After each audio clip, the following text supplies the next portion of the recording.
Hey everyone, tonight we're stepping quietly into the world of ancient Greek street food, where vendors sold everything from honey-drizzled cheese balls to fermented fish sauce that could strip paint. Ever wonder why Plato complains so bitterly about people eating vulgar snacks in the marketplace?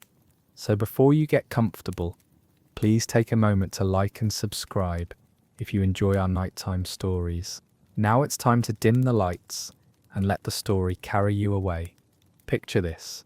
It's a sweltering afternoon in Athens around 450 BCE, and the agora is thick with the smoke of countless food stalls. The air shimmers with heat rising from clay braziers, and the sound of sizzling oil mingles with the calls of vendors hawking their wares.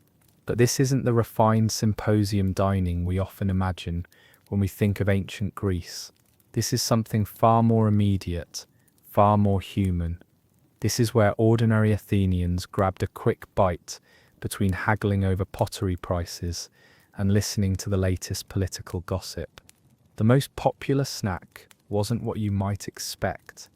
It was called kolibos, small round balls of wheat flour, mixed with honey and cheese, then deep fried in olive oil until they turned golden brown. Vendors would scoop them from bubbling cauldrons using long bronze ladles, the oil still crackling as they dropped the hot spheres into shallow clay bowls. The cheese, usually goat or sheep, would melt slightly in the center, creating pockets of creamy richness that burst on your tongue. But here's where it gets interesting. These weren't just random snacks. The Athenian government actually regulated their production through a complex system of licenses and quality inspections that would make modern health departments seem relaxed by comparison. Every vendor had to register with the agoranomoi, the market magistrates, and submit samples of their oil for testing.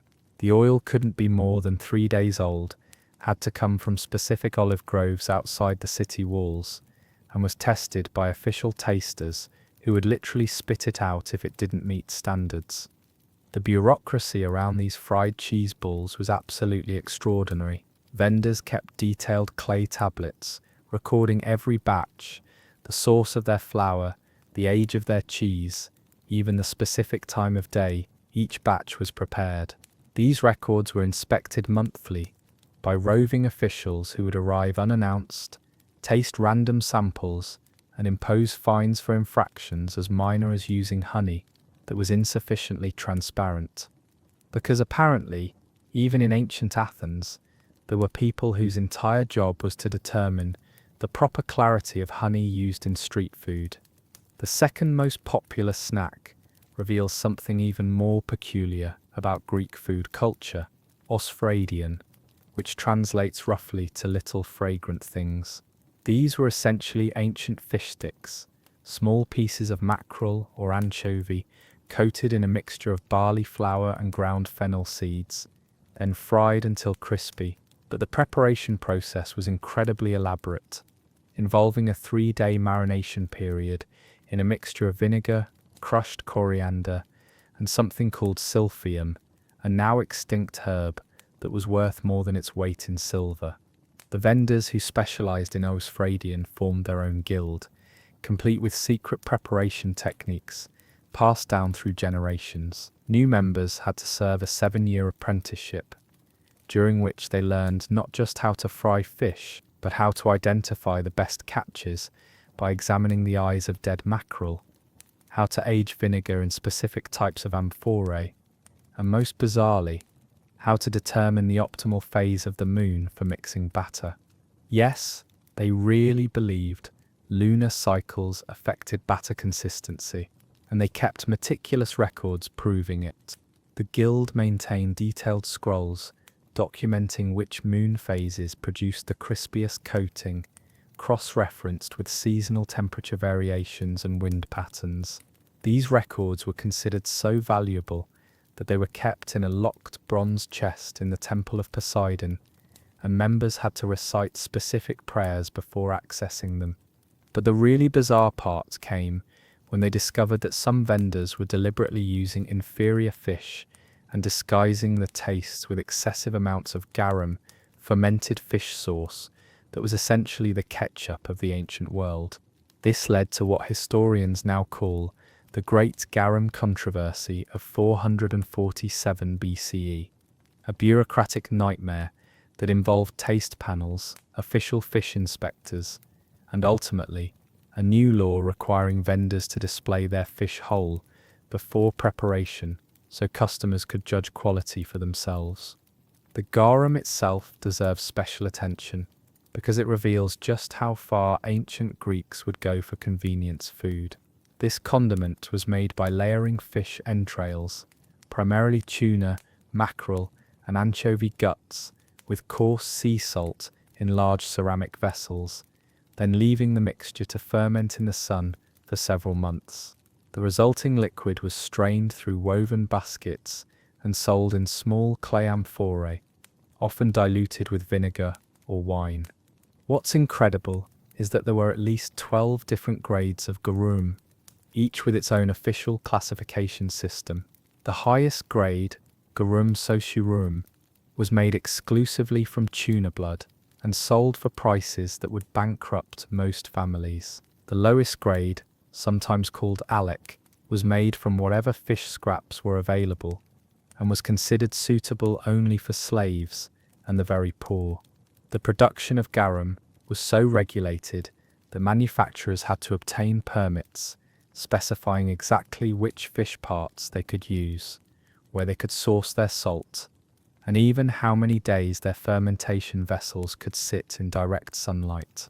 Inspectors would visit production sites randomly, testing samples and measuring salt concentrations with bronze instruments calibrated against official standards kept in Athens.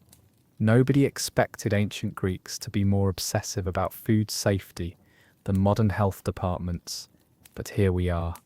The third major category of ancient Greek junk food brings us to something that sounds almost modern, plaikos, which were essentially the world's first energy bars.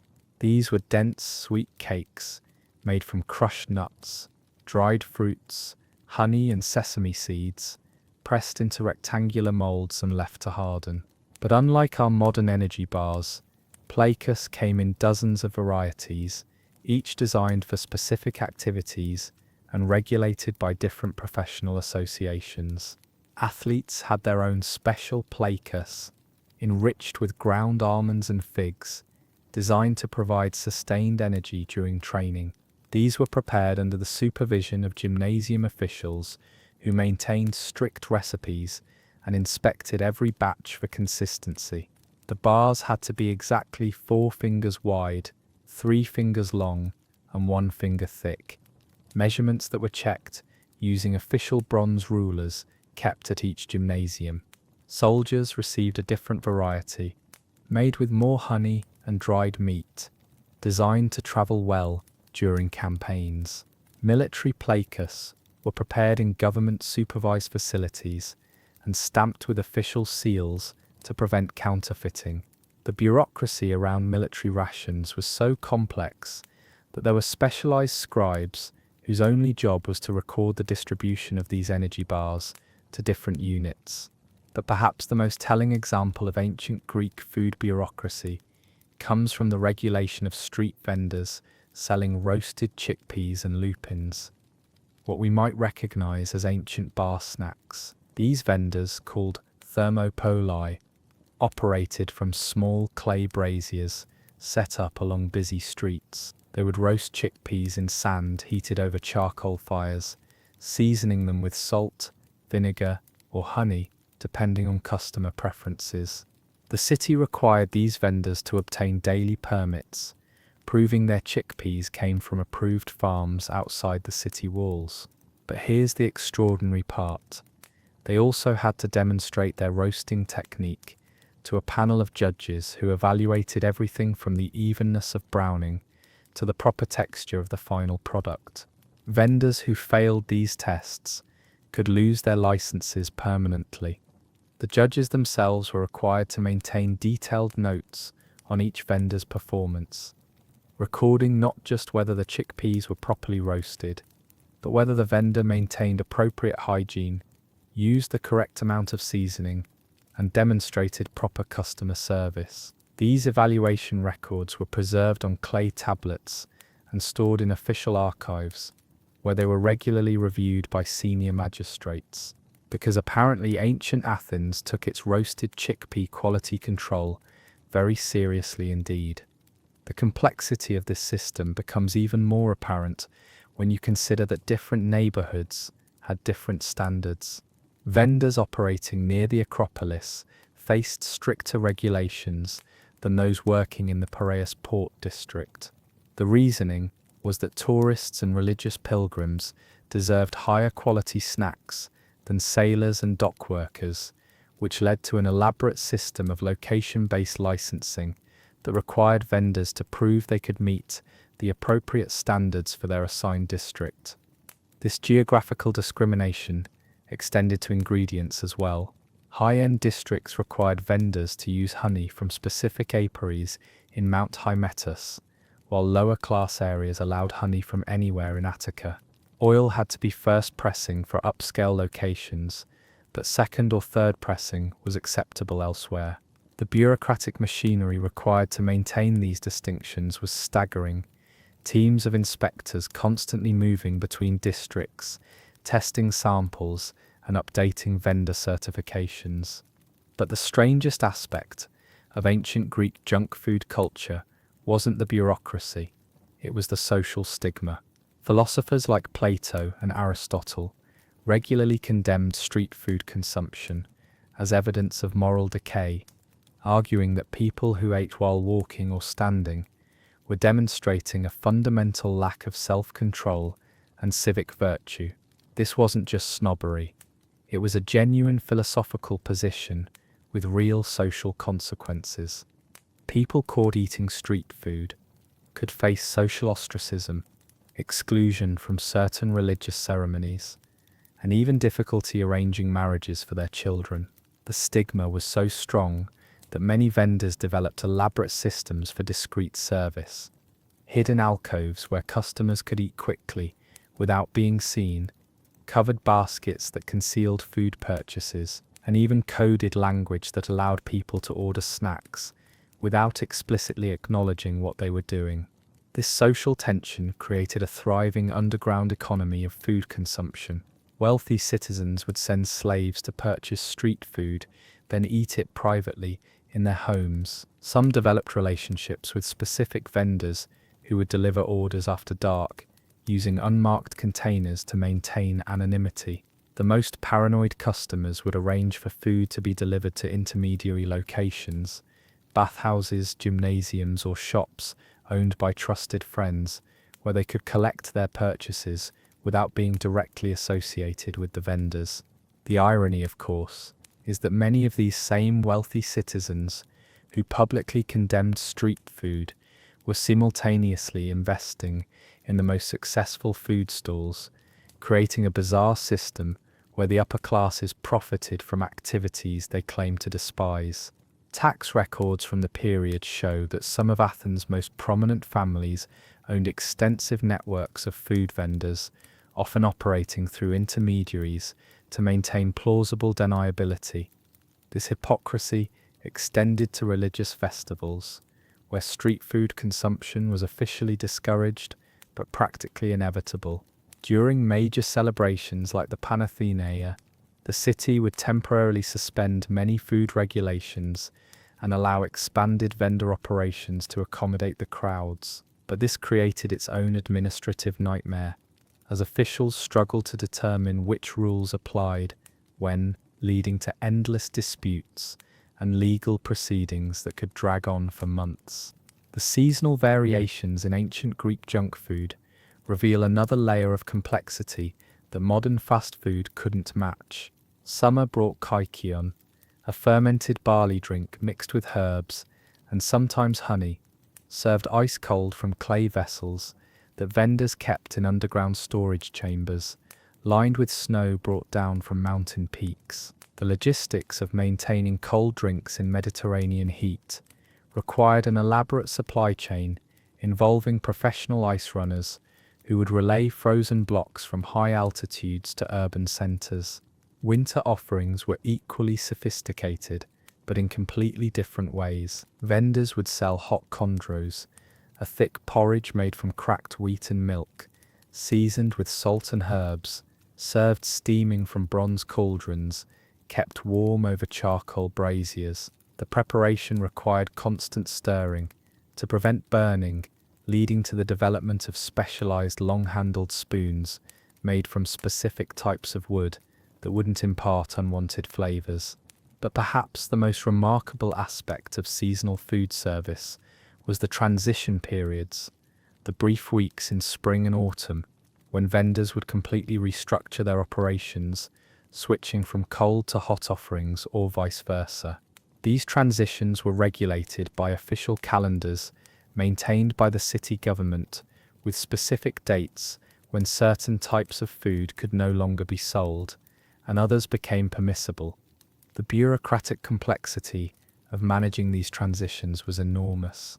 Vendors had to submit detailed inventories of their existing stock, prove they had disposed of inappropriate seasonal items, and demonstrate that their equipment had been properly cleaned and recalibrated for different types of preparation. Officials would conduct surprise inspections during transition periods, imposing heavy fines on anyone caught selling out-of-season items or using equipment that hadn't been properly maintained. This seasonal regulation extended beyond just hot versus cold foods to encompass ingredients, preparation methods, and even serving vessels. Certain herbs were considered appropriate only for summer dishes, while others were restricted to winter consumption. Clay vessels used for cold drinks had to be stored separately from those used for hot foods, and mixing them could result in license suspension. The most obsessive regulations concerned honey, which was classified into seasonal categories based on which flowers the bees had primarily visited. Spring honey, dominated by wildflower nectar, was considered suitable for delicate pastries and light drinks. Summer honey, heavier with thyme and oregano influences, was reserved for heartier preparations. Autumn honey, rich with grape and fig essences, was restricted to specific ceremonial foods. Vendors specializing in honey-based treats had to maintain detailed records of their honey sources, including the specific locations of apiaries, the predominant flowers in each area, and even weather conditions during honey collection periods. These records were subject to regular audit by officials who would cross-reference vendor claims against reports from beekeepers and agricultural inspectors. The verification process for honey was particularly elaborate because of frequent adulteration scandals. Unscrupulous vendors would dilute expensive honey with cheaper alternatives, like grape syrup or even plain sugar dissolved in water. Detection required trained specialists who could identify authentic honey through taste, smell, texture, and even the way it crystallized under different temperature conditions. But the really extraordinary part was how this system of regulation and control created its own culture of expertise and connoisseurship among both vendors and customers. People developed sophisticated palates, capable of detecting subtle differences in preparation methods, ingredient quality, and regional variations. Regular customers could identify their favorite vendors not just by location, but by the distinctive characteristics of their cooking techniques. This expertise extended to elaborate systems of quality comparison and rating that functioned much like modern restaurant reviews. Customers would gather in groups to sample offerings from different vendors, comparing notes on everything from oil temperature to seasoning balance. These informal tasting groups sometimes evolved into semi-official consumer associations that would publish recommendations and warnings about vendor quality. The social dynamics around these consumer groups were fascinating because they cut across normal class boundaries. Wealthy citizens who normally wouldn't associate with craftsmen or laborers would find themselves in detailed discussions about the proper preparation of fried cheese balls or the optimal fermentation time for fish sauce. Food quality became a common language that transcended normal social hierarchies. Some of these consumer associations became so influential that they could effectively make or break vendor businesses through their recommendations. This led to elaborate systems of vendor lobbying, where food sellers would offer free samples, special discounts, or even bribes to influential tasters in hopes of securing positive reviews. The competition between vendors reached almost ridiculous levels of sophistication. Some would develop signature preparation techniques that they guarded as closely as state secrets. Others would attempt to reverse engineer successful recipes through careful observation and experimentation. Industrial espionage in ancient Athens apparently included detailed surveillance of chickpea roasting techniques and attempts to steal fermented fish sauce formulations. This competitive environment drove genuine innovation in food preparation methods. Vendors developed new frying techniques that produced crispier coatings, fermentation processes that created more complex flavors, and seasoning combinations that couldn't be easily replicated by competitors. Some of these innovations were sophisticated enough that they influenced cooking practices in private homes and even elite dining. The most successful vendors often became minor celebrities, known throughout the city for their distinctive offerings. Some achieved enough fame that they were mentioned in contemporary plays and poetry, usually as examples of exceptional skill in humble occupations. A few even received official recognition from the city government, including honorary titles and exemptions from certain regulations. But success also brought scrutiny. Popular vendors faced increased regulatory attention, more frequent inspections, and higher expectations from both officials and customers. They had to maintain consistency across larger volumes of production while dealing with supply chain challenges that came with scaling up operations. The supply chain challenges were particularly complex because of Athens' geography and political situation. Key ingredients often had to be imported from distant locations, creating vulnerabilities to weather, warfare, and economic disruption.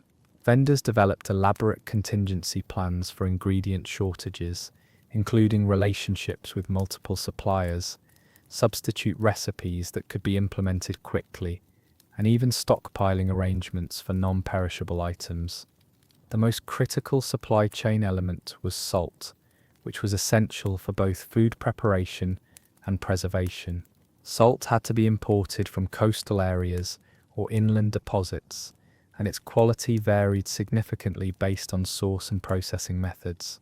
Vendors who specialized in products requiring high-quality salt, particularly those making fermented fish sauce, maintained relationships with specific salt producers and paid premium prices for consistent supply. The salt trade created its own regulatory complexity, as different types were considered appropriate for different uses. Sea salt was preferred for fish fermentation, while rock salt was better for meat preservation. Flavored salts, produced by mixing standard salt with herbs or spices during processing, commanded premium prices, but were subject to strict quality controls to prevent adulteration. Even more complex was the honey supply chain, which involved not just purchasing from beekeepers, but coordinating with agricultural cycles, weather patterns, and seasonal availability. The best honey came from specific mountain regions, where particular flowers bloomed at precise times of year. Vendors would send representatives to these areas during peak production periods, competing with each other for access to the highest quality supplies. These honey buying expeditions were serious business, involving detailed negotiations over price, quality standards, and delivery schedules. Some vendors formed cooperative purchasing arrangements, pooling resources to secure better prices and more reliable supply. Others preferred to maintain exclusive relationships with individual beekeepers, paying premium prices for guaranteed access to specific quality levels. The transportation of honey presented its own challenges, as the product had to be kept at consistent temperatures and protected from contamination during the journey from mountain apiaries to urban markets. This required specialized containers, careful route planning, and sometimes armed guards to protect valuable shipments from bandits who specifically targeted honey merchants. But perhaps the most remarkable aspect of ancient Greek junk food culture was how it adapted to political and military circumstances. During wartime, when normal supply chains were disrupted, vendors developed alternative recipes using locally available ingredients. Some of these wartime adaptations became permanent additions to the street food repertoire, demonstrating the resilience and creativity of people trying to maintain familiar comforts under difficult circumstances. The siege of Athens during the Peloponnesian War provides particularly good examples of this adaptability. When traditional ingredients became unavailable, vendors learned to make acceptable substitutes using whatever was accessible. Honey was replaced with boiled grape juice, imported spices gave way to local herbs, and expensive oils were supplanted by rendered animal fats. These adaptations weren't just desperate measures, they often produced genuinely appealing results that continued to be popular even after normal supplies resumed. Some wartime recipes became so established that they developed their own regulatory categories and quality standards, creating additional bureaucratic complexity as officials struggled to classify and control these new food categories. The post-war period brought renewed abundance, but also new challenges as vendors tried to balance customer expectations formed during periods of scarcity with the possibilities offered by restored supply chains. Some customers had developed preferences for wartime substitutes and continued to request them even when traditional ingredients were available. Others demanded immediate return to pre-war standards and complained about any perceived compromise in quality. This tension between innovation and tradition became a permanent feature of Athenian street food culture, with vendors constantly balancing customer expectations against practical constraints.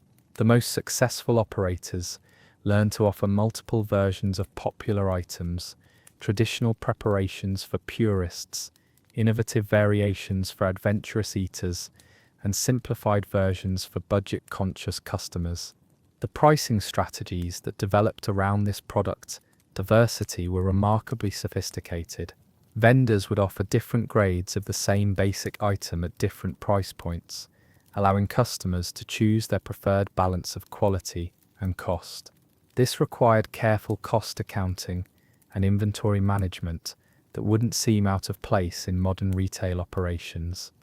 The accounting systems used by successful vendors were quite elaborate, involving detailed tracking of ingredient costs, labor time, and overhead expenses. Some maintained written records on wax tablets that could be erased and reused, while others developed memory systems that allowed them to track complex financial information without written records. These accounting practices were often subject to official audit, as tax collectors needed to verify vendor income for assessment purposes. The interaction between food vendors and tax officials created another layer of bureaucratic complexity, with specific regulations governing record-keeping requirements, acceptable accounting methods, and procedures for resolving disputes over income calculations. Tax collection from street vendors was particularly challenging because of the cash-based, high-volume nature of their businesses. Officials developed elaborate systems for estimating vendor income based on ingredient purchases, observed customer traffic, and comparative analysis with similar operations. These estimation methods were constantly refined and adjusted based on experience and changing market conditions. The most successful vendors learned to work within this system while protecting their interests, maintaining adequate records to satisfy officials while avoiding unnecessary disclosure of proprietary information about suppliers, recipes, or profit margins. This balance required considerable business, sophistication, and often involved consultation with professional advisors who specialized in vendor taxation issues. As evening settles over the ancient agora, and the last vendors bank their cooking fires, the smoke slowly clears to reveal scattered clay bowls and the lingering aroma of olive oil and honey. The complex world of regulations and rivalries, of seasonal transitions and supply chain negotiations, gradually quiets into the gentle rhythm of daily commerce ending. Equipment being cleaned and stored, recipes being recorded in careful script on wax tablets that will be consulted again tomorrow, when the cycle begins anew with the first customers seeking their morning meal of warm, honey-sweetened cheese balls, still crackling from the oil, served in clay bowls warmed by hands that have perfected their craft through years of careful attention to the endless soothing details of feeding a city, one small, perfectly prepared portion at a time. Why you dread the morning bell in a monastic dormitory. The bronze bell cuts through the darkness at exactly 2 hours after midnight, its metallic voice echoing off stone walls that have absorbed the same sound for 3 centuries. But this isn't just a wake-up call. It's the beginning of a carefully orchestrated sequence of activities, so precise, so regulated, and so utterly unforgiving that a single misstep could result in weeks of additional penances that would make your life measurably more miserable than it already was. Brother Thomas jolts awake in his narrow wooden bed, his bare feet immediately seeking the cold flagstones below. He has exactly 4 minutes to complete his initial preparations before the second bell rings, and those 4 minutes must be used with military precision. First, he must fold his sleeping blanket according to the specific pattern outlined in the Rule of St. Benedict. 7 folds, each one precise, creating a rectangle that measures exactly 2 palms wide and 3 palms long. The dimensions are checked regularly by the dormitory monitor. An incorrect folding results in the loss of evening bread rations. The sleeping arrangements themselves reveal the monastery's obsession with order and control. Each monk occupies a space exactly 6 feet long and 3 feet wide, marked by shallow grooves carved into the stone floor. These boundaries are sacred, extending any part of your body beyond your assigned space, even unconsciously during sleep, constitutes a violation of monastic discipline. The dormitory monitor walks the aisles throughout the night with a small oil lamp, checking for infractions and marking them in a wax tablet that will be reviewed each morning by the abbot. But the spatial regulations are just the beginning. Each monk's few possessions must be arranged according to a detailed specification that governs everything from the angle at which shoes are placed to the precise folding pattern for the spare tunic. The regulations are so specific that they include diagrams, carefully drawn illustrations showing the correct placement of each item, the proper way to fold cloth, and even the acceptable range of angles for positioning personal items.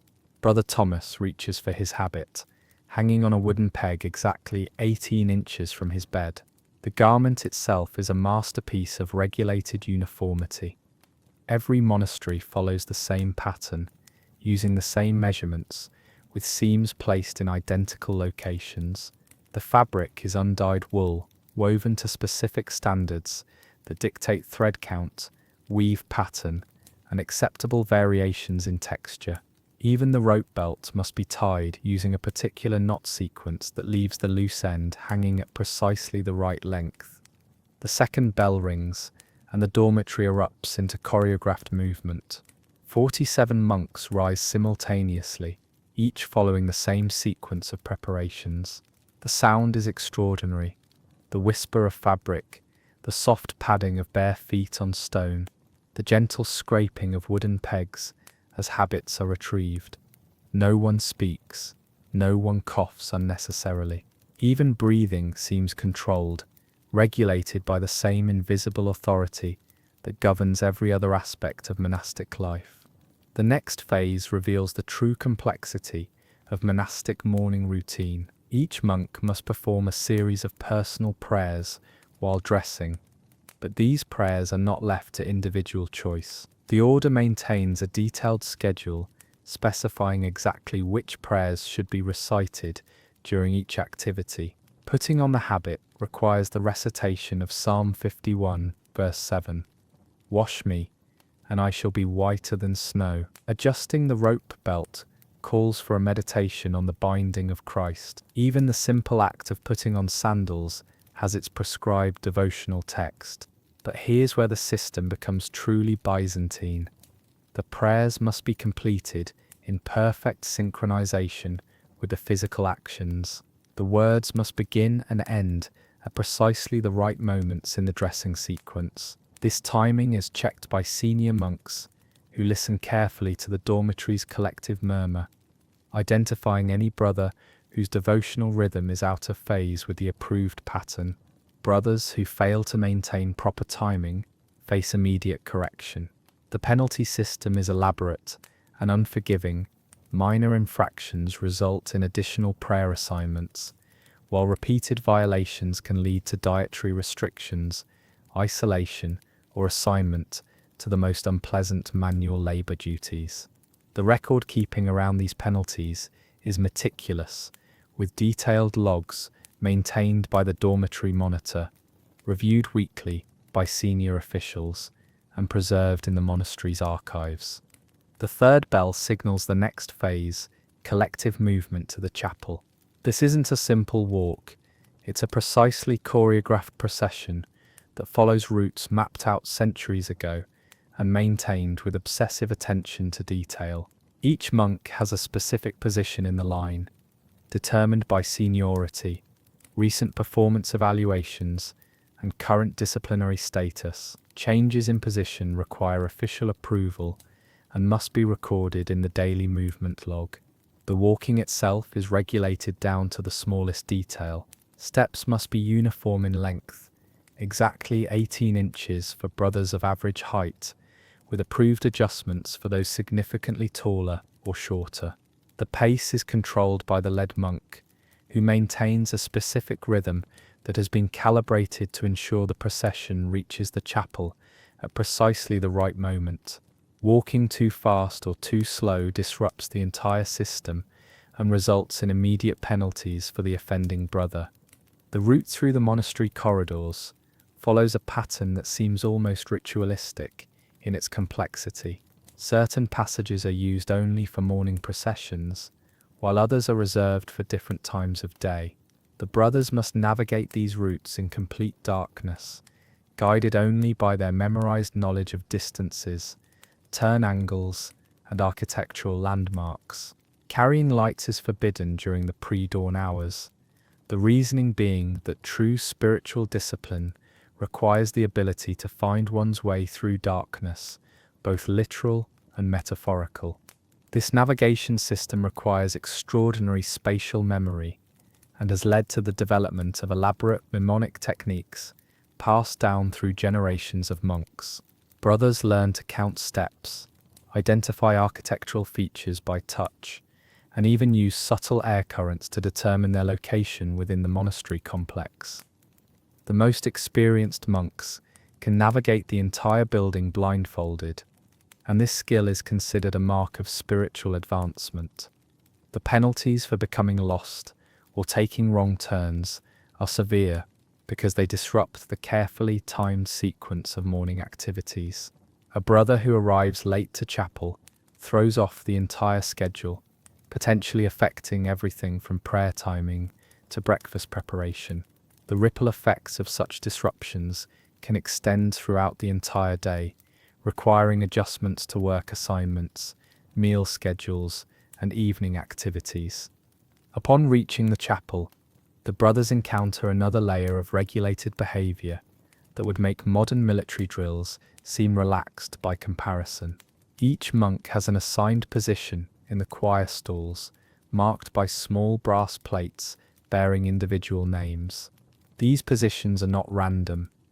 They reflect a complex hierarchy based on length of service, spiritual advancement, recent performance in various duties, and current disciplinary status. The seating arrangement is reviewed and updated monthly by a committee of senior monks who maintain detailed records of each brother's progress, infractions, and overall contribution to monastic life. Changes in seating position carry significant social meaning within the community. Advancement toward the front of the chapel indicates growing respect and authority, while movement toward the back suggests declining status or recent disciplinary problems. But the really extraordinary aspect of chapel seating is how it integrates with the acoustic properties of the building. The architects who designed these spaces understood that different positions would affect how voices blend during communal prayer. The arrangement of monks is carefully calculated to optimize the sound of collective chanting, with stronger voices positioned to support weaker ones, experienced chanters placed to guide novices, and the overall distribution planned to create the most spiritually uplifting acoustic environment. This acoustic engineering extends to individual voice training that each monk receives. Brothers are taught not just the words and melodies of various chants, but how to modulate their volume and tone to blend properly with their neighbors. Voice lessons are mandatory and continue throughout a monk's entire career, with regular evaluations that can affect seating assignments, role in special ceremonies, and even daily work assignments. The training process for new monks reveals just how complex this system really is. Novices spend months learning the basic chants, but that's only the beginning. They must also master the subtle variations required for different seasons, feast days, and special occasions. Each liturgical period has its own musical requirements, and the variations are numerous enough that even experienced monks consult written guides to ensure they're following the correct format. These musical guides are works of art in themselves, illuminated manuscripts containing not just musical notation, but detailed instructions for proper posture, breathing techniques, and even the appropriate facial expressions during different types of prayers. The manuscripts are considered sacred objects, handled only by designated librarians and consulted under carefully controlled conditions. The preservation and copying of these musical manuscripts represents another layer of monastic bureaucracy. Scribes who specialize in musical notation undergo years of training to master the precise symbols, spacing, and decorative elements required for proper liturgical books. The copying process is subject to multiple levels of review and approval, with finished manuscripts requiring certification from musical authorities before they can be used in actual services. But perhaps the most revealing aspect of monastic morning routine is how it handles inevitable human failures and variations. Despite the elaborate regulations and careful training, monks are still human beings with individual differences, personal struggles, and occasional lapses in performance. The system has evolved elaborate mechanisms for dealing with these realities while maintaining its fundamental commitment to uniformity and order. The confession system plays a central role in managing individual variations. Brothers are required to report their own failures, to follow prescribed routines, but they're also expected to observe and report violations by their fellow monks. This creates a network of mutual surveillance that ensures few infractions go unnoticed, but it also generates enormous amounts of administrative work as officials process reports, investigate claims, and assign appropriate penalties. The record keeping around confessions and penalties is staggering in its detail. Each monk's file contains not just basic information about major infractions, but detailed logs of minor violations, patterns of behavior, responses to correction, and progress toward improvement. These records are reviewed regularly by senior officials who use them to make decisions about work assignments, privileges, dietary allowances, and advancement within the monastic hierarchy. The most serious infractions can result in formal disciplinary proceedings that follow elaborate procedural rules developed over centuries of monastic jurisprudence. These proceedings involve testimony from witnesses, examination of physical evidence, consultation of precedent cases, and deliberation by panels of senior monks who must reach decisions according to established criteria. The complexity rivals that of secular court systems, complete with appeals processes and opportunities for mitigation based on circumstances. But the majority of morning routine violations are handled through a more immediate system of minor penalties that can be imposed on the spot by designated monitors. These penalties are designed to be corrective rather than purely punitive. Additional prayer assignments that reinforce proper behavior, extra work duties that build character, or temporary restrictions that encourage greater attention to regulations. The philosophy behind this penalty system reflects deep theological beliefs about human nature, spiritual development, and the role of discipline in achieving salvation. The monks genuinely believe that external compliance with detailed regulations helps develop internal spiritual discipline, and that the discomfort of constant oversight and correction is ultimately beneficial for spiritual growth. This belief system helps explain why the regulations are so detailed and why compliance is monitored so carefully.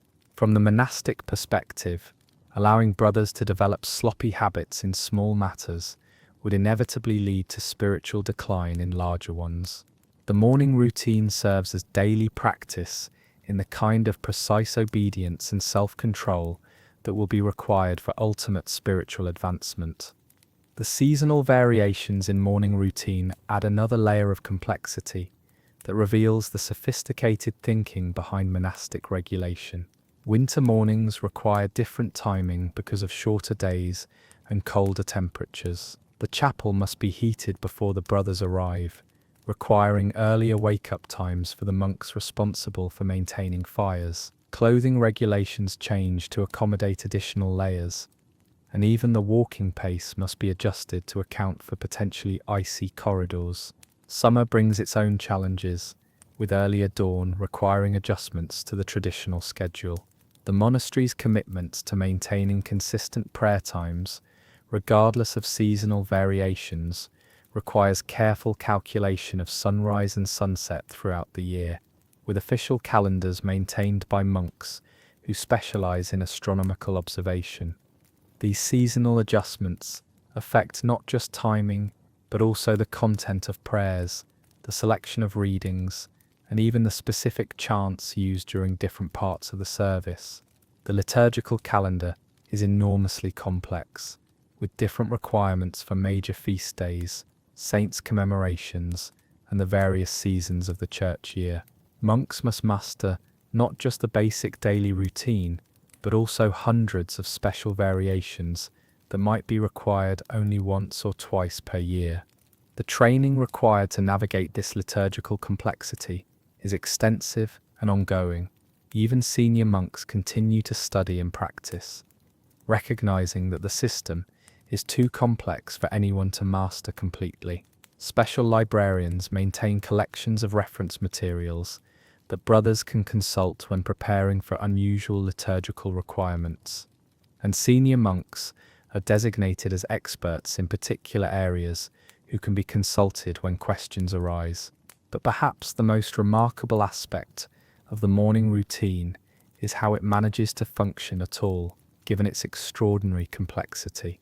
The system requires perfect coordination among dozens of individuals, each of whom must perform their role with precision, while adapting to minor variations and unexpected circumstances. The fact that it works at all is a testament to the power of routine, training, and shared commitment to common goals.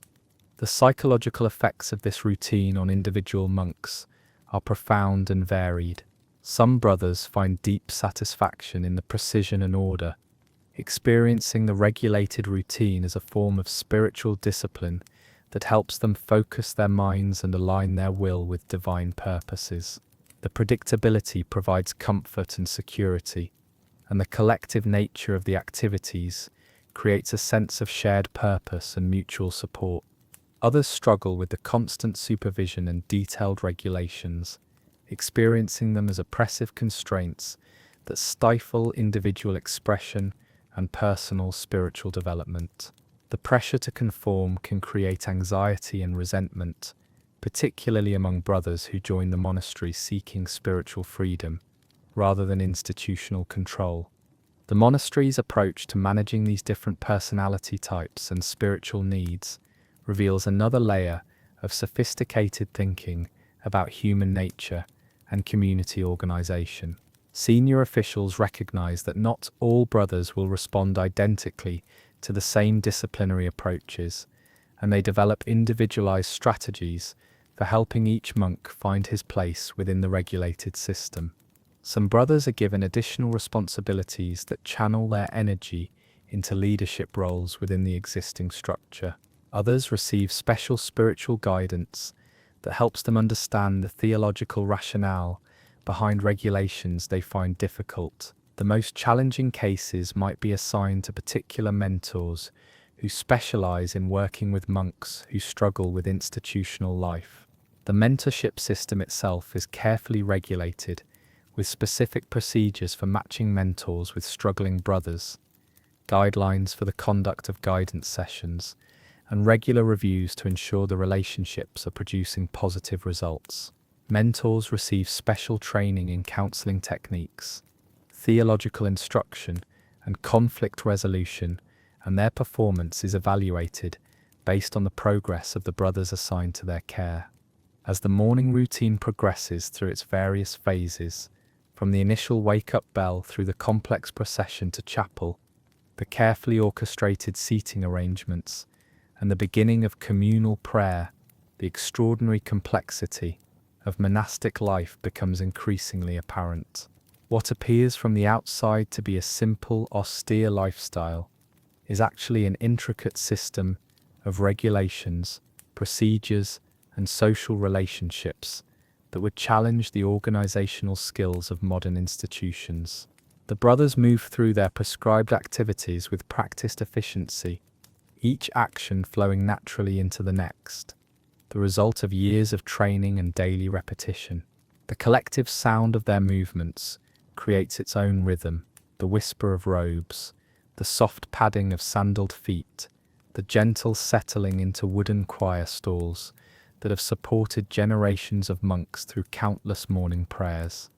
In the growing light of dawn, filtering through stained glass windows, the faces of the brothers begin to emerge from shadow, revealing expressions of concentration, devotion, and occasionally barely concealed fatigue from the demanding schedule that governs every moment of their lives.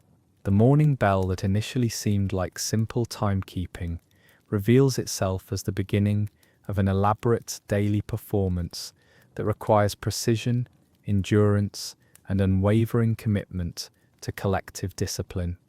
The chanting begins softly, voices blending according to carefully planned acoustic arrangements, rising and falling in patterns that have been refined over centuries of daily practice. The sound fills the stone chapel with harmonies that seem to emerge from the architecture itself, as if the building had been designed specifically to amplify and enhance these particular melodies. These specific words, recited at this exact time of day by men who have dedicated their lives to the pursuit of spiritual perfection through the patient repetition of regulated devotion. Why you'd recite psalms while milking a cow. The wooden stool creaks under Brother Benedict's weight as he settles beside Brunhilde, the monastery's most productive dairy cow, her warm flank pressed against his shoulder in the pre-dawn darkness of the cowshed. But this isn't simply a matter of collecting milk for the morning meal. It's a carefully orchestrated spiritual exercise that transforms the mundane act of dairy farming into a complex liturgical performance governed by rules so specific they dictate not just which psalms to recite, but exactly when each verse should be spoken in relation to the rhythm of milking. The practice emerged from a theological dispute in the 12th century about whether manual labour could be considered a form of prayer. The Cistercian order, always eager to find spiritual significance in practical work, developed an elaborate system that synchronized common farm tasks with specific devotional exercises. Milking cows, being both rhythmic and meditative, became the perfect candidate for this integration of work and worship. The regulations governing psalm recitation during milking are remarkably precise. Brother Benedict begins with Psalm 104, verse 14. He makes grass grow for the cattle and plants for people to cultivate, bringing forth food from the earth. This opening verse must be spoken during the initial cleaning of the cow's udder. The words time to coincide with the gentle washing motions that prepare the animal for milking.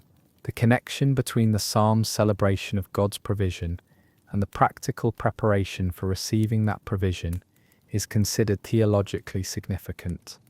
But the timing requirements go far beyond simple coincidence. Each subsequent verse must be recited in harmony with specific aspects of the milking process. The rhythmic squeezing of teats should align with the natural meter of the psalm, creating a kind of musical accompaniment to the devotional text. Brothers spend months learning to coordinate their milking rhythm with various psalm patterns, adjusting their hand movements to match the theological emphasis of different verses. The monastery maintains detailed charts showing which psalms are appropriate for different types of cows, different seasons, and different stages of lactation. Fresh cows require psalms emphasizing abundance and gratitude, while older cows nearing the end of their productive lives call for psalms focused on faithfulness and patient endurance. These assignments aren't arbitrary. They're based on careful theological consideration of how different biblical texts relate to various aspects of agricultural life. The record-keeping around psalm milking coordination is extraordinary. Each brother maintains a daily log noting which cow he milked, which psalms he recited, the quantity of milk produced, and any unusual circumstances that might have affected either the devotional exercise or the practical outcome. These logs are reviewed weekly by the dairy master, who looks for patterns that might indicate spiritual or practical problems requiring attention. Brothers who consistently produce lower milk yields while maintaining proper psalm recitation might be reassigned to different cows or given additional spiritual guidance to improve their devotional focus. Conversely, those who achieve high productivity but show signs of rushing through their prayers face correction for prioritizing practical results over spiritual development. The integration of prayer and work extends beyond just psalm recitation to encompass the entire environment of the dairy operation. The cowshed itself is considered a sacred space, blessed regularly by the abbot, and maintained according to standards that reflect its dual purpose as both practical workspace and informal chapel. Cleanliness isn't just about hygiene, it's about creating an environment worthy of continuous prayer. The arrangement of the dairy reflects this spiritual dimension. Each cow has a designated stall positioned to optimize both practical efficiency and devotional focus. The milking stalls are arranged to face east, allowing brothers to orient themselves toward the rising sun during their morning prayers. Even the placement of milk buckets follows a pattern that minimizes distractions and maintains the contemplative atmosphere necessary for proper psalm recitation. The seasonal variations in psalm selection reveal the sophisticated theological thinking behind this system. Winter psalms tend to emphasize themes of patience, endurance, and trust in divine providence during times of scarcity. Spring selections focus on renewal, growth, and the emergence of new life. Summer psalms celebrate abundance and thanksgiving, while autumn texts prepare for the coming dormancy with themes of preparation and storing up spiritual resources. These seasonal cycles aren't just symbolic, they're carefully coordinated with the actual agricultural calendar and the natural rhythms of dairy production. Cows calving in spring receive psalms about new birth and maternal care. Those being bred for next year's calves are accompanied by psalms about future hope and divine planning. Even the timing of breeding is sometimes adjusted to align with liturgically significant periods. The brothers responsible for maintaining these complex schedules develop remarkable expertise in both agricultural science and biblical scholarship. They must understand not just the practical requirements of successful dairy farming, but also the theological nuances of hundreds of different psalms and their appropriate application to various circumstances. This dual expertise is highly valued within the monastery, and dairy masters often serve as advisors on both practical and spiritual matters. The training process for new brothers assigned to dairy work is extensive and multifaceted. They must first master the basic techniques of milking, learning to approach cows calmly, clean udders properly, and extract milk efficiently without causing discomfort to the animals. But this practical training is accompanied by equally intensive instruction in psalm memorization, theological interpretation, and the proper coordination of devotional and practical activities. Novice dairy workers spend months practicing with less productive cows, learning to maintain their devotional focus while developing the muscle memory necessary for efficient milking. They're evaluated not just on their milk production, but on their ability to recite psalms accurately, maintain proper timing, and demonstrate the kind of spiritual focus that transforms routine work into meaningful prayer. The most challenging aspect of this training is learning to handle unexpected situations while maintaining devotional discipline. Cows can be unpredictable. They might kick, refuse to cooperate, or become agitated for various reasons. Brothers must learn to adapt their psalm recitation to accommodate these disruptions while continuing to treat the animals with patience and care. The monastery has developed specific protocols for handling common dairy emergencies while maintaining spiritual focus. If a cow kicks over a milk bucket, the brother should immediately recite Psalm 30 verse 5, "Weeping may endure for a night, but joy comes in the morning," while calmly cleaning up the spill and beginning again. Aggressive or uncooperative cows call for Psalm 23, with particular emphasis on verses about walking through difficult valleys and finding peace in God's presence. These emergency protocols extend to more serious situations as well. Sick cows require prayers for healing, accompanied by practical veterinary care provided by brothers who've received specialized training in animal medicine. Cows showing signs of difficult labor are attended by the monastery's most experienced agricultural brothers, who combine practical midwifery skills with intensive prayer focused on psalms about divine assistance during times of trial. The integration of veterinary care with spiritual practice creates another layer of complexity in monastery dairy operations. Brothers responsible for animal health must maintain detailed records of treatments, symptoms, and outcomes, but they also document the spiritual practices accompanying each intervention. The monastery maintains extensive archives of case studies showing correlations between different prayer practices and various animal health outcomes. While the monastery doesn't claim that prayer alone can cure sick animals, the brothers do believe that the spiritual discipline of continuous devotion creates an environment more conducive to healing and general well-being. The calm, focused attention required for proper psalm recitation naturally translates into more careful observation of animal behavior and more gentle handling of livestock. The economic implications of this prayer work integration are significant and carefully tracked by monastery administrators.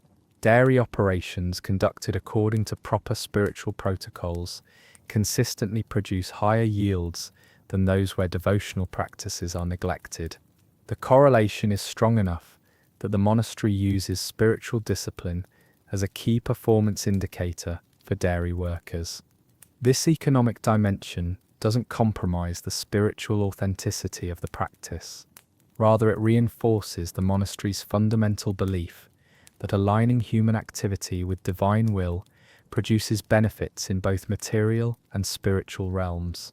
Higher milk production is seen as a natural consequence of proper spiritual discipline, not as an end in itself. The marketing of monastery dairy products reflects this integration of spiritual and practical values. The monastery's cheese, butter, and milk develop reputations for exceptional quality that command premium prices in local markets. Customers often request products specifically because they know they've been produced according to spiritual practices that ensure careful attention to detail and high standards of care. The monastery uses this market success to fund various charitable activities, creating a cycle where spiritual discipline generates economic resources that support further spiritual and social good. The dairy operation becomes a practical demonstration of how contemplative practices can enhance rather than detract from material productivity. The social dynamics within the dairy operation reveal another fascinating aspect of this prayer work integration. Brothers working together in the cowshed must coordinate not just their practical activities, but also their devotional practices. Multiple brothers reciting different psalms simultaneously could create confusion and distraction, so the monastery has developed elaborate schedules ensuring that devotional activities complement rather than compete with each other. The most senior brother in each milking session serves as devotional leader, responsible for setting the pace and selecting psalms that create a harmonious spiritual environment. This leadership role requires not just spiritual maturity, but also practical expertise in dairy operations and the ability to coordinate multiple activities while maintaining focus on prayer. The relationships between brothers working together in the dairy develop their own spiritual dimensions. Partners learn to anticipate each other's devotional rhythms, offering support during difficult passages and sharing in the satisfaction of well-coordinated prayer work sessions. These partnerships often become important spiritual friendships that extend beyond the dairy into other aspects of monastic life. The monastery recognizes these partnership dynamics and carefully considers personality compatibility when making dairy assignments. Brothers who work well together spiritually tend to be more productive practically, while those who experience devotional conflicts often struggle with practical coordination as well. The dairy master maintains detailed observations of these interpersonal dynamics and adjusts assignments to optimize both spiritual and practical outcomes. The seasonal rhythms of dairy work create natural cycles of intensity and reflection that complement the liturgical calendar. Spring carving season requires intense focus and long hours, but it also provides opportunities for special prayers celebrating new life and divine creativity. Summer milking during peak production periods becomes a time of thanksgiving and celebration of abundance. Autumn preparations for winter involve both practical activities like preserving milk products and spiritual practices focused on preparing for leaner times. The monastery's approach to food preservation reflects the same integration of practical skill and spiritual discipline found in daily milking, with specific prayers accompanying each stage of cheese making, butter churning, and milk storage. Winter dairy work, with its shorter days and more challenging conditions, becomes an opportunity for deepening spiritual discipline through patient endurance. The reduced milk production typical of winter months is met not with frustration, but with acceptance and trust in divine provision. Brothers use the slower pace of winter dairy work to focus more intensively on their devotional practices, treating the seasonal decline as an opportunity for increased spiritual attention. The monastery's approach to winter dairy management demonstrates the sophisticated integration of practical wisdom and spiritual insight. Cows are moved to warmer stalls, their feed is adjusted to maintain health during cold months, and milking schedules are modified to accommodate shorter days. But each practical adjustment is accompanied by appropriate devotional modifications, ensuring that the spiritual dimension of dairy work remains central regardless of seasonal challenges. The historical development of this prayer work integration reveals how monastic communities adapted to changing circumstances while maintaining core spiritual commitments. The practice evolved over centuries, with different monasteries contributing innovations and refinements that were shared through networks of correspondence and visiting brothers. Some monasteries developed specialized variations for different types of livestock, with specific psalm selections for sheep, goats, and even chickens. Others focused on particular aspects of dairy production, creating elaborate devotional practices around cheese making, butter production, or milk preservation. The diversity of approaches reflects the creativity and theological sophistication of monastic communities committed to finding spiritual significance in practical work. The influence of this prayer work integration extended beyond monastic communities to affect lay agricultural practices in surrounding areas. Farmers observing the superior productivity of monastery dairy operations often adopted modified versions of the devotional practices, even if they didn't fully understand the theological rationale behind them. This cultural transmission created interesting hybrid practices, where secular farmers incorporated elements of monastic prayer into their own work routines. While these lay adaptations often lost some of the theological sophistication of the original practices, they maintained the essential insight that bringing spiritual awareness to practical work could enhance both productivity and personal satisfaction. The documentation of these cultural exchanges provides valuable insights into how monastic innovations influenced broader medieval society. The monastery's records include accounts of conversations with local farmers seeking to understand the spiritual dimensions of agricultural work, requests for guidance in adapting monastic practices to secular contexts, and observations about the effectiveness of various prayer work combinations in different settings. As the morning milking session progresses, Brother Benedict continues his steady rhythm, his hands moving with practiced efficiency, while his voice maintains the measured cadence of psalm recitation. The warm milk streams into the wooden bucket, with a gentle, rhythmic sound that harmonizes with the ancient words of praise and thanksgiving. Brunhild stands patiently, her breathing slow and steady, as if she too participates in this daily ritual of transforming simple agricultural work into a form of prayer.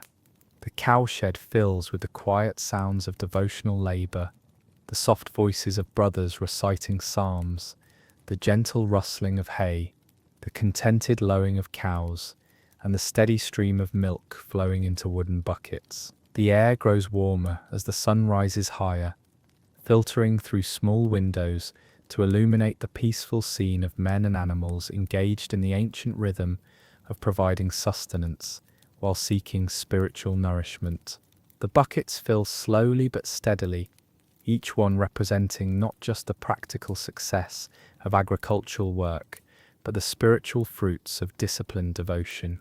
The milk will be processed into cheese and butter, providing sustenance for the monastic community and surplus for sale to support the monastery's charitable work. But the true product of this morning's labor is the deepened spiritual awareness that comes from finding the sacred within the ordinary, the divine presence within the daily routine of caring for God's creatures and receiving the gifts they provide.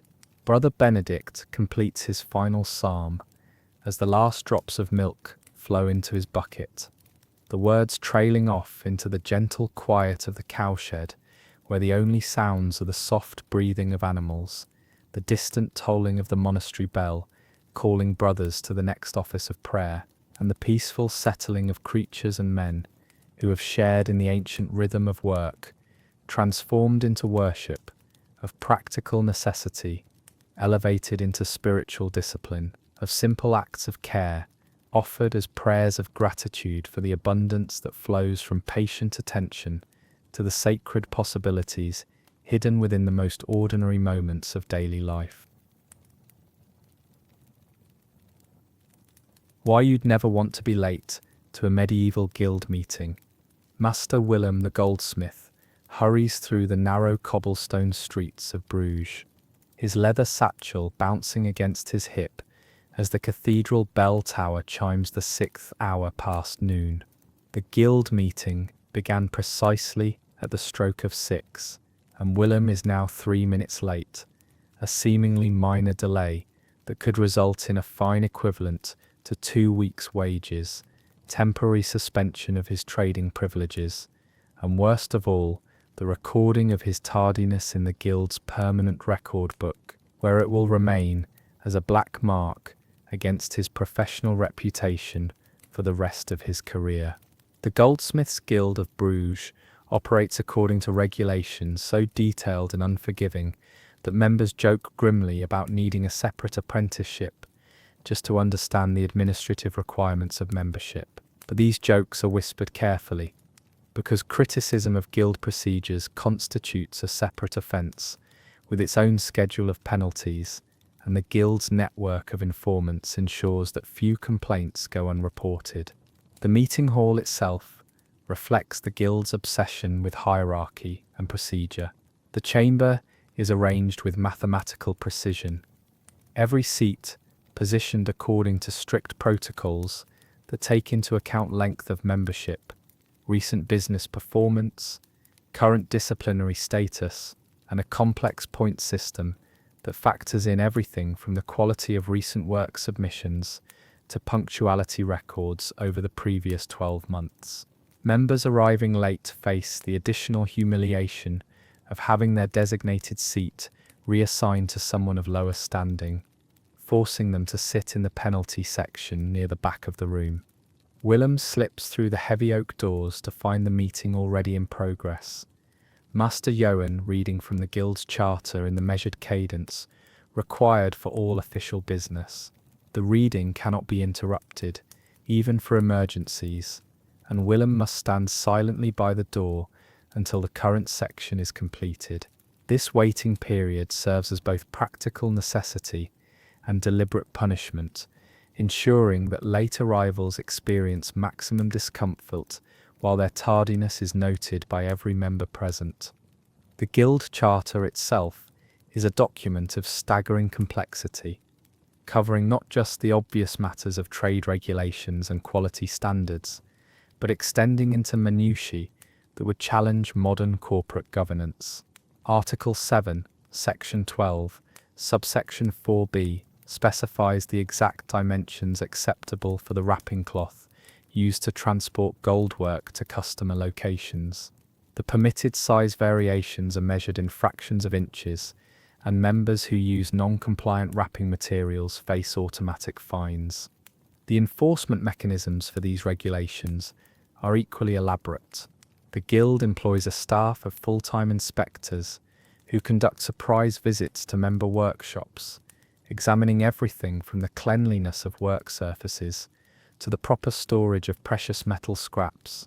These inspectors carry official measuring devices calibrated against master standards kept in the Guild Hall, and their findings are recorded in detailed reports that become part of each member's permanent file.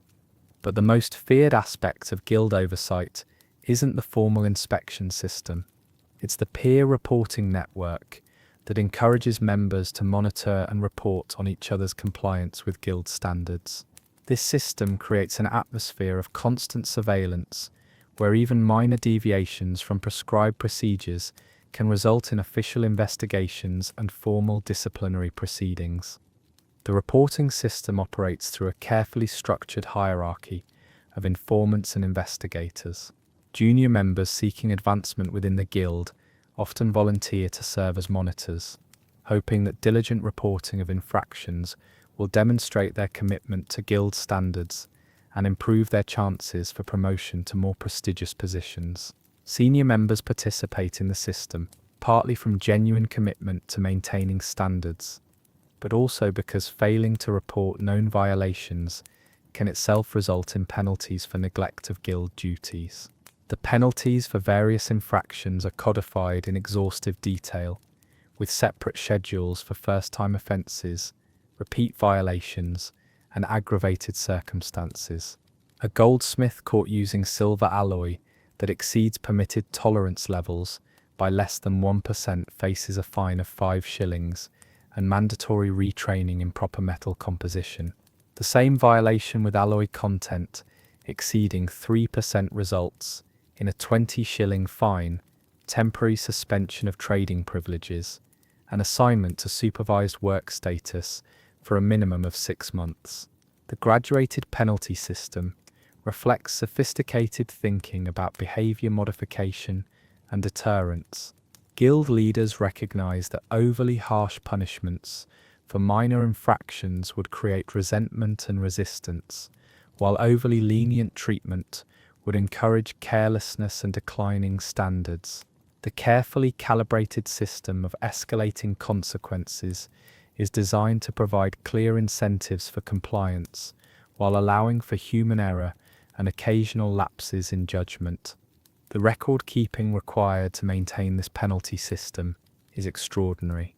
The Guild employs 2 full-time scribes whose sole responsibility is documenting infractions, tracking penalty payments, and maintaining the complex files that determine each member's current standing. These records are considered so important that they're stored in a specially constructed fireproof vault beneath the Guild Hall, with duplicate copies maintained at a separate location to prevent loss in case of disaster.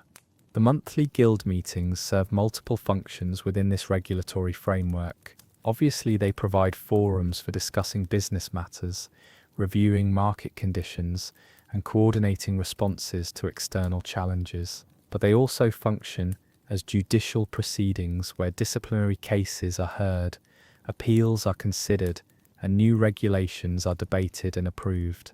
The judicial aspects of Guild meetings follow formal procedures that rival those of secular courts. Accused members have the right to present evidence in their defence, call witnesses to testify on their behalf, and challenge the credibility of accusers. However, these rights come with corresponding obligations. Members who make accusations they cannot substantiate face their own penalties for frivolous complaints or malicious prosecution. The evidence standards for Guild proceedings are remarkably sophisticated. Physical evidence must be properly documented, with detailed descriptions of items, measurements taken using official Guild instruments, and attestations from qualified witnesses. Witness testimony must be given under oath, with specific penalties for perjury that include expulsion from the Guild and public proclamation of dishonesty that effectively ends a person's career in the trade. The appeals process adds another layer of complexity to Guild governance. Members convicted of violations can request review by higher authorities within the Guild hierarchy, but these appeals must be filed according to strict procedural requirements and accompanied by substantial fees that discourage frivolous challenges. The appeals process can take months to complete, during which time the original penalties remain in effect.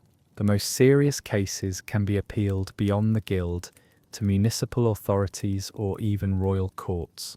But such appeals are rare because they require enormous expense and often result in even harsher penalties if the original Guild decision is upheld.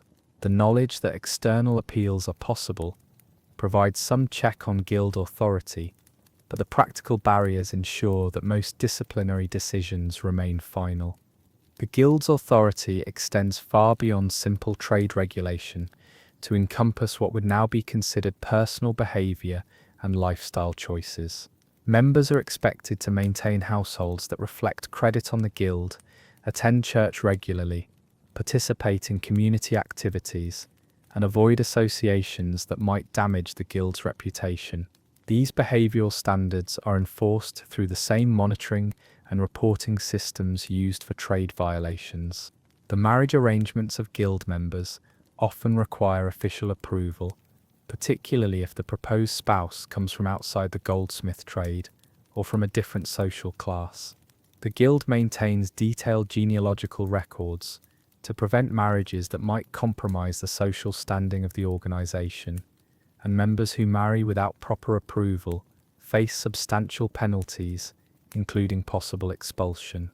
The educational requirements for guild membership create another area of elaborate regulation and oversight.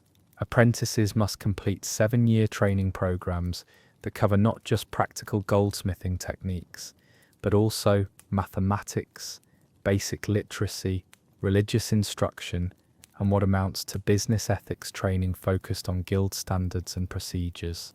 The apprenticeship curriculum is standardized across all guild workshops, with detailed syllabi specifying exactly what skills must be taught during each year of training. Master goldsmiths are required to maintain teaching records documenting their apprentices' progress, and these records are subject to regular review by guild education committees that evaluate both student achievement and instructor effectiveness. The examination system for advancing from apprentice to journeyman status involves both practical demonstrations and written tests covering guild regulations, trade practices, and general knowledge considered essential for professional success. The practical examinations require candidates to complete specific projects within prescribed time limits, using designated materials and tools, while being observed by panels of master craftsmen who evaluate not just the final product, but also the techniques used during creation. The written examinations cover an enormous range of topics, from the chemical properties of various metals and alloys to the historical development of guild regulations and the proper procedures for conducting business negotiations. Candidates must demonstrate not just practical competence, but also thorough understanding of the theoretical foundations underlying their craft. The advancement from journeyman to master status requires even more elaborate demonstration of competence and commitment. Candidates must complete a masterpiece, a work of exceptional quality that demonstrates mastery of advanced techniques, but they must also present detailed business plans for their proposed workshops, prove they possess sufficient capital to operate independently, and demonstrate thorough knowledge of all guild regulations and procedures. The masterpiece requirement alone involves months of preparation and substantial expense. Candidates must purchase their own materials, work under observation by evaluation committees, and complete their projects according to specifications that are kept secret until the examination begins. The failure rate is high, and unsuccessful candidates must wait at least 2 years before attempting the examination again. The financial aspects of guild membership create additional layers of regulation and oversight. Members pay annual dues calculated according to complex formulas that consider workshop size, number of employees, volume of business, and current disciplinary status.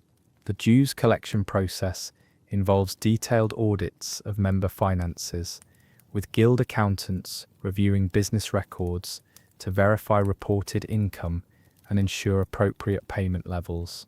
The Guild also operates various financial services for members, including loan programs for workshop expansion, insurance arrangements to protect against theft or fire damage, and retirement funds that provide support for elderly craftsmen no longer able to work. These financial services require extensive record keeping and create additional opportunities for regulatory oversight and control. The loan programs are particularly complex, with different interest rates and repayment terms depending on the proposed use of funds, the applicant's credit history within the Guild, and current market conditions. Loan applications require detailed financial documentation, business projections, and endorsements from established members willing to guarantee repayment. The insurance arrangements involve cooperative risk sharing among guild members, with premium calculations based on individual risk profiles, workshop security measures, and claims history.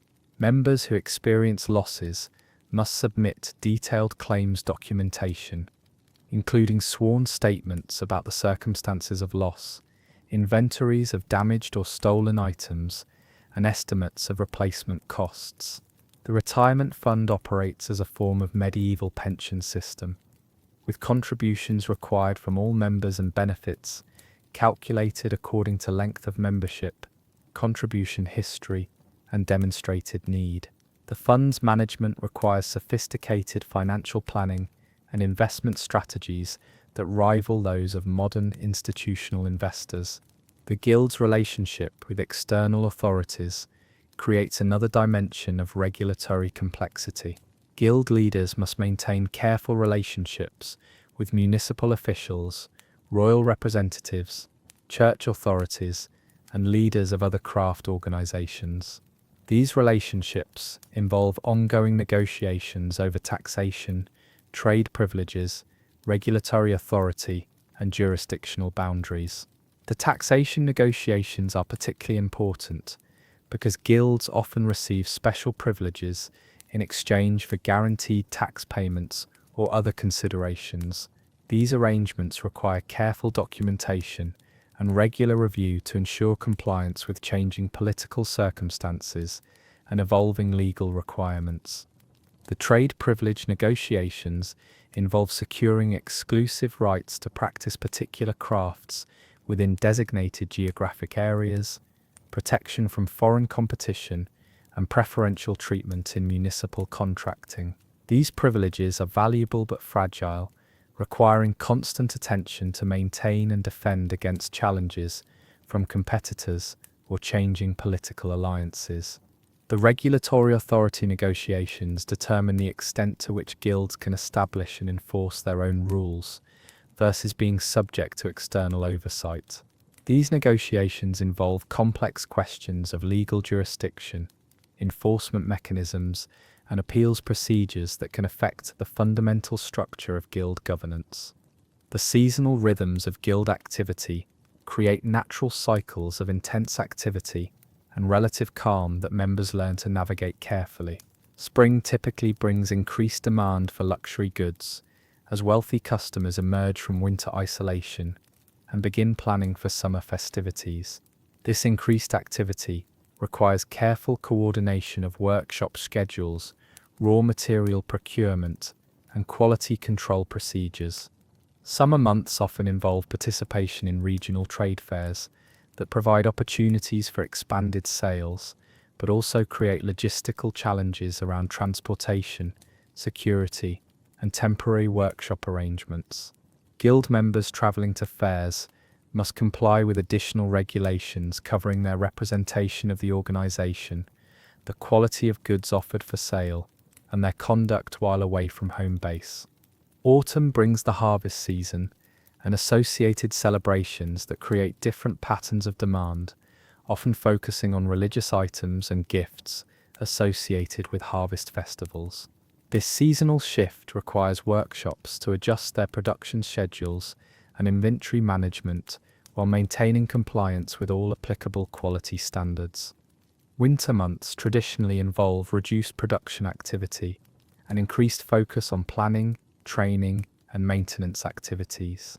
This slower pace provides opportunities for equipment, maintenance, apprentice instruction, and the various administrative activities required to maintain guild membership and prepare for the increased activity of the coming year.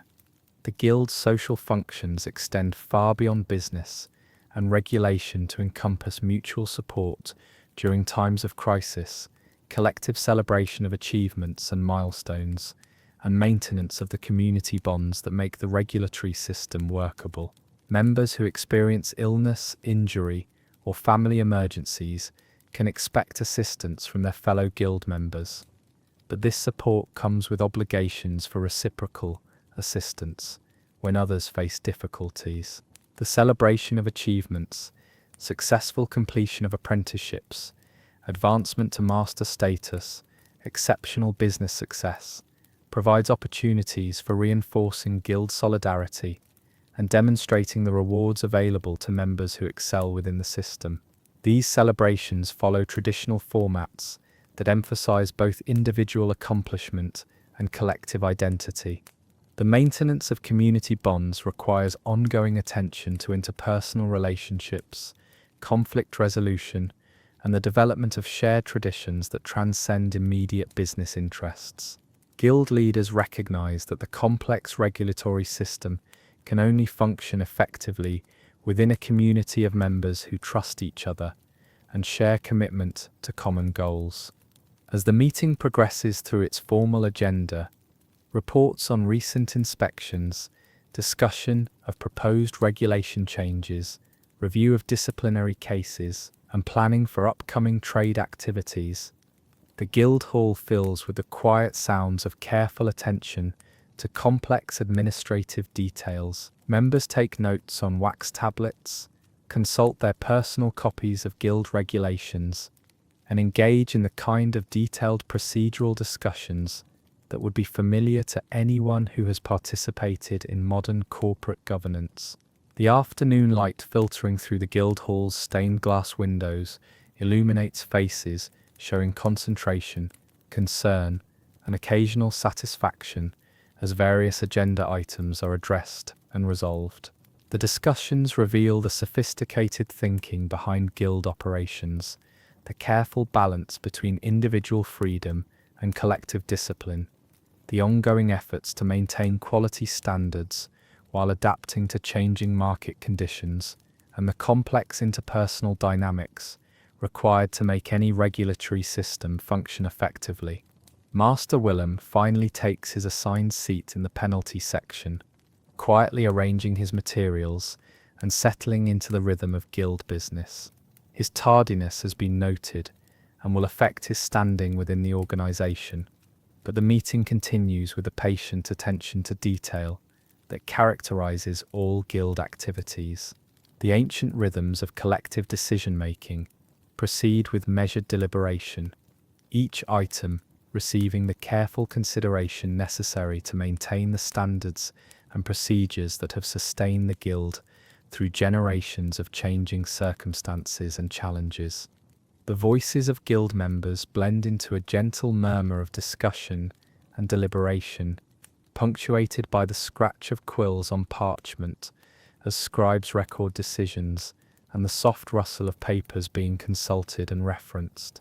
The meeting will continue for several hours more, working through its lengthy agenda with a thorough attention to procedure that ensures nothing important is overlooked, and every member's voice is heard in the ongoing process of maintaining the complex system of rules, relationships, and traditions that govern their shared professional life.